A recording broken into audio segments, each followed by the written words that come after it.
बिहार से इस वक्त जितेंद्र जी मेरे साथ मौजूद हैं। दिल्ली में इस वक्त आए हुए हैं और बिहार में क्या कुछ हो रहा है वो हमारा विचार है नीतीश कुमार जी को लेकर और सम्राट चौधरी जी को लेकर। और दूसरी तरफ राहुल गांधी और प्रियंका गांधी की प्रशांत किशोर से मुलाकात सियासी भूचाल क्या बचाती है उन पर बातचीत करेंगे। सर, बिहार चुनाव भी आपने कवर किया है, आपने तमाम तबाही भी आपने देखा, लेकिन अभी नई तबाही है।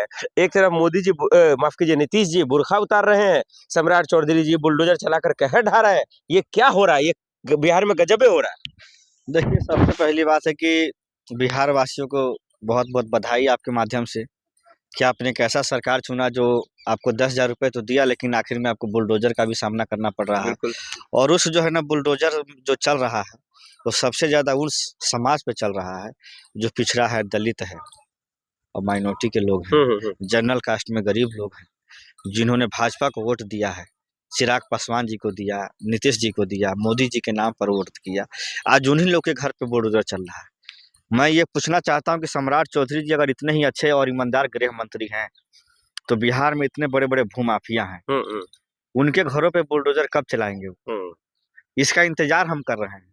सिर्फ गरीबों का घर तोड़ देने से बोल तो रहे किसी को बख्शा नहीं जाएगा भाई। कह रहे हैं ना, कर तो नहीं रहे हैं। अभी तो दिख रहा है जो वही ना कह सकते हैं। हाँ। जिन गरीबों ने, एक हम वीडियो देख रहे थे सोशल मीडिया पे, उसने उस बहन ने कहा कि तेजस्वी भैया सही कहते थे कि आज 10,000 रुपया ले रहे हो, लेकिन कल इसका सजा मिलेगा। सही बात है। अगर हम तेजस्वी भैया का बात मान लिए होते तो आज हमारा घर नहीं टूटता। लालू यादव जी को लोग गाली देता है, वही दलित समाज का लोग कुछ गाली देता है, वही पिछड़ा का लोग कुछ गाली देता है। अगर आज लालू जी की सरकार बिहार में होती और इंडिया गठबंधन की सरकार होती तो किसी का घर टूटता? नहीं टूटता ना। 10,000 के चक्कर में आकर के और पूरा घर तोड़वा लिया। और ये समझिए बिहार का हर जिला इससे जो त्राहिमाम हो रहा है। बिल्कुल। और जो ये जमीन खाली हो रहे हैं, और ये जमीन वहाँ के भाजपा के और एनडीए के बड़े बड़े नेताओं को दिए जा रहे हैं, लीज पे दिए जा रहे हैं। नहीं, लेकिन चिराग पासवान ने कहा, मैंने कल उनका इंटरव्यूज देखा तो उन्होंने कहा कि हम सम्राट चौधरी से बात कर रहे हैं, इसको फौरन रुकवाएंगे हम, ये गलत हो रहा है। उन्होंने कबूल किया। चिराग पासवान जी को तो उस दिन शर्म नहीं आई जिस दिन उनके पिताजी की मूर्ति को रामविलास पासवान जी, पिछड़े समाज के, दलित समाज के, ओबीसी समाज के, माइनॉरिटी समाज के, जनरल कास्ट में गरीब तबका के बड़े नेता हुआ करते थे। वो रामविलास पासवान जी जो कहते थे कि जिसकी जितनी हिस्सेदारी उसकी उतनी भागीदारी। लेकिन आज चिराग पासवान जी उनका उल्टा चल रहा है। अगर आज अगर असली जो है नीतीश कुमार जी और भाजपा से अगर उनको दिक्कत है तो आज वो अपना मंत्री पद से इस्तीफा दे दें और अपनी पार्टी को लेकर अलग हो जाए, अगर उनको दलित की फिक्र है और चिंता है तो। लेकिन नहीं, उनको अपने मंत्री पद का लालच है, उनको अपनी बिहार की सत्ता का जो मलाई खा रहे हैं उसका लालच है। अरे सर, सरकार में रह के भी इतना बोले कम बड़ी बात थोड़ी है चिराग पासवान, और वो अपने समाज के लिए गलत कैसे सोच सकते हैं? गलत सोच नहीं सकते हैं तो बुलडोजर चल कैसे रहा है? अतिक्रमण हो रहा है मालिक। अतिक्रमण आखिर एक चीज बताइए। सम्राट चौधरी ने कहा कोर्ट के आदेश पे हम करवा रहे हैं, अपने मनमौजी नहीं करा रहे। चीज बताइए, जो जज साहब बैठे हुए हैं न्यायपालिका के, जो माननीय जज महोदय हैं, उन्होंने कभी सोचा है कि एक गरीब आदमी 60 साल पहले वहां जब घर बना रहा था तो उस दिन वो प्रशासन क्यों नहीं हाई कोर्ट में गई और क्यों नहीं कहा कि मिलोड ये गरमजरुआ जमीन पे घर बन रहा है, इसको अभी रोका जाए? जब गरीब आदमी ने अपनी जिंदगी भर की कमाई को उस घर में लगा दिया, ईंटा पत्थर जोड़ के, दिल्ली में, पंजाब में मजदूरी करके, खेत में मजदूरी करके, किसी की कोठी में गार्ड का नौकरी करके घर बना लिया कि अब हम अपने बेटा बेटी का शादी ब्याह करेंगे, तो आज आप बुलडोजर चला रहे हैं। जिम्मेदार कौन है, नीतीश जी, सम्राट जी या फिर चिराग पासवान? ये मौजूदा सरकार की जिम्मेवारी है। जो बिहार में मौजूदा सरकार चल रही है वो चाहती तो एक पिटीशन दोबारा दाखिल करती कि ये जो लोग रह रहे हैं ये भूमिहीन लोग हैं।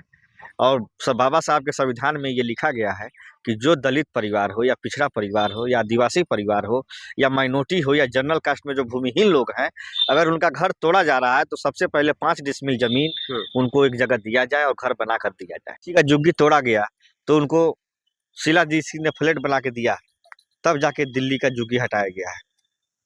मतलब जगह दिया गया तब ना झुग्गी तोड़ा गया। और बिहार में तो जगह तक नहीं दिया जा रहा है, लेकिन सवाल जमीन दिया जा रहा है। सवाल ये समझिए कि गरीबों के सीने पे बुलडोजर चलाया जा रहा है। ये बिहार बर्दाश्त नहीं करेगा और कांग्रेस पार्टी और इंडिया गठबंधन इसको लेकर के गांव-गांव में आंदोलन होगा। कांग्रेस पार्टी तो प्रशांत किशोर से मुलाकात कर रहा है, प्रियंका जी, राहुल जी मुलाकात कर रहे हैं, वो कहाँ आवाज उठा रहे हैं? वो बिहार में प्रोटेस्ट कहाँ दिख रहा है? चाहे लालू जी का परिवार कहाँ दिख रहा है? देखिए, सवाल ये है कि अभी लोकसभा का सत्र चल रहा है। ठीक है। हमारे विपक्ष के जितने भी हमारे माननीय सांसद हैं, चाहे मनोज कुमार जी हो गए सासाराम के, आप उनका बयान सुनिए। उन्होंने लोकसभा में मौजूदा सरकार के खिलाफ आवाज उठाया। हमारे पार्टी में है पप्पू यादव जी, निर्दलीय सांसद हैं, उन्होंने बिहार में टूटे हुए गरीबों के आशियाने पे आवाज उठाया और प्लस वो जा करके मिले भी और 10-10 हजार रुपए की मदद भी की। तो ऐसा नहीं कि हमारे नेता नहीं जा रहे हैं, जा रहे हैं, मिल रहे हैं, उनकी आवाज लोकसभा में उठा भी रहे हैं, लेकिन जिसकी जितनी आपकी अधिकार होगा उतना ही ना आप लड़ सकते हैं। उससे ज्यादा जो आपके पास पावर होगा उतना ही ना आप लड़ सकते हैं। लेकिन एक सवाल तो है ना जितेंद्र जी, आप लोग गाली देते थे प्रशांत किशोर को कि मोदी का आदमी है, बीजेपी का बी टीम है, और आज प्रियंका जी राहुल जी मुलाकात कर रहे हैं, ये बात तो बेचैनी वाला है ना। देखिए, राजनीति में कोई किसी का न दुश्मन होता है न दोस्त होता है, एक चीज आप जान लीजिए। आज अगर प्रधानमंत्री जी भी अगर मिलने आएंगे राहुल जी से, तो क्या उनसे नहीं मिलेंगे? मिलना एक शिष्टाचार, एक मुलाकात होती है राजनीति में। प्रशांत किशोर जी आए, चाहे राजनाथ सिंह जी आए, चाहे जो किरण रिजिजू जी मिलते हैं राहुल जी से, राहुल जी उनसे मिलते हैं। तो ये लोकतंत्र की खूबसूरती है कि एक नेता दूसरे नेता से मिलते जुलते हैं। प्रशांत किशोर जी ने मिले, क्या चर्चा हुई नहीं हुई इसकी जानकारी तो हमें नहीं है। गुपचुप तरीके से पूरे मीडिया में खबरें हाहाकार मची हुई है, मुलाकात के मायने की निकाले क्या जाए? देखिए, मुलाकात के मायने यही हो सकते हैं कि वो एक अच्छे रणनीतिकार हैं, राजनीति को समझते हैं। प्रियंका जी से मिल करके हो सकता है कि वो कुछ अच्छा अनुभव जो साझा करना चाह रहे हो, क्योंकि एक ऐसी पार्टी कांग्रेस है जो भाजपा को रोक सकती है। आरजेडी तो बिहार की पार्टी है, वो क्षेत्रीय में ही रहेगी, लेकिन कांग्रेस ऑल इंडिया की पार्टी है। तो ऑल इंडिया में अगर कहीं फाइट होता है बीजेपी से, तो कांग्रेस का ही होता है, चाहे तमिलनाडु हो, केरल हो, कहीं भी उठा के देख लीजिए, कश्मीर से कन्याकुमारी तक अगर कोई पार्टी है तो कांग्रेस पार्टी है। क्या कांग्रेस खत्म हो गई? क्या अब इनका वजूद नहीं है? इस तरह की बातें होनी शुरू हो गई। देखिए, इसीलिए आपको जरूरतें पड़ रही है पीके की? नहीं, ऐसी बात नहीं है। हमारे नेता राहुल जी तो पीके से मिलने नहीं गए थे। इससे पहले भी बहुत घमासान मचा था, आज से 2-3 साल पहले। हाँ। सोनिया गांधी जी से मुलाकात हुई थी। प्रियंका जी तो उनसे मिलने नहीं गए थे। प्रियंका जी से पीके जी आए हैं, प्रशांत किशोर जी मिलने आए हैं, राहुल जी से प्रशांत किशोर जी मिलने आए हैं। तो राजनीति में मिलना जुलना ये अच्छी बात है, इसमें कोई खराब बात नहीं है। हो सकता है कि देश के लोकतंत्र को बचाने के लिए भगवान राम ने जो है जंगल में जो वनवासी लोग थे उनका भी सहारा लिया था, तो रावण को हराना था। तो आज की जो मौजूदा सरकार है, जिस तरह से लंका जो बना रहे हैं सोने की, उसको आग लगाना है। नीतीश कुमार को क्या हो गया? नीतीश कुमार जी मानसिक रूप से वो बीमार हैं।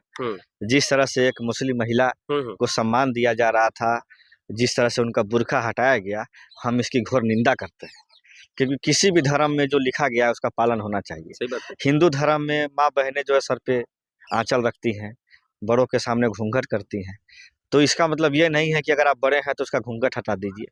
ये अपमान हुआ है महिला का, हम इसकी घोर निंदा करते हैं। नीतीश कुमार को हो क्या गया? कभी हिंदू महिला को माला पहना देते हैं, कभी गालियां देते हैं, सदन के अंदर ही गलत गलत बात करते हैं, अश्लील बातें करते हैं, हो क्या गया अचानक से? देखिए, माननीय मुख्यमंत्री नीतीश कुमार जी का मानसिक संतुलन ठीक नहीं है, उनको अपने पद से रिजाइन दे देना चाहिए। और ये बाबा साहब के संविधान में भी लिखा है कि जो मानसिक संतुलन से व्यक्ति ठीक ना हो, उसको संवैधानिक पद पर रहने का कोई हक नहीं है। तो मुख्यमंत्री जी का समझिए कि इस्तीफा देना ही उचित रहेगा, और वो अपने बेटे को ले आए, निशांत जी को चीफ मिनिस्टर बनाए, वो युवा है, उनको चीफ मिनिस्टर बनाए, हम लोग देखना चाहते हैं। क्योंकि जो है नीतीश कुमार जी को अब उम्र हो गई है, अब वो आराम करें। हमारी उनके स्वास्थ्य के लिए शुभकामनाएं, ईश्वर उनको स्वस्थ रखे। बहुत शुक्रिया, धन्यवाद।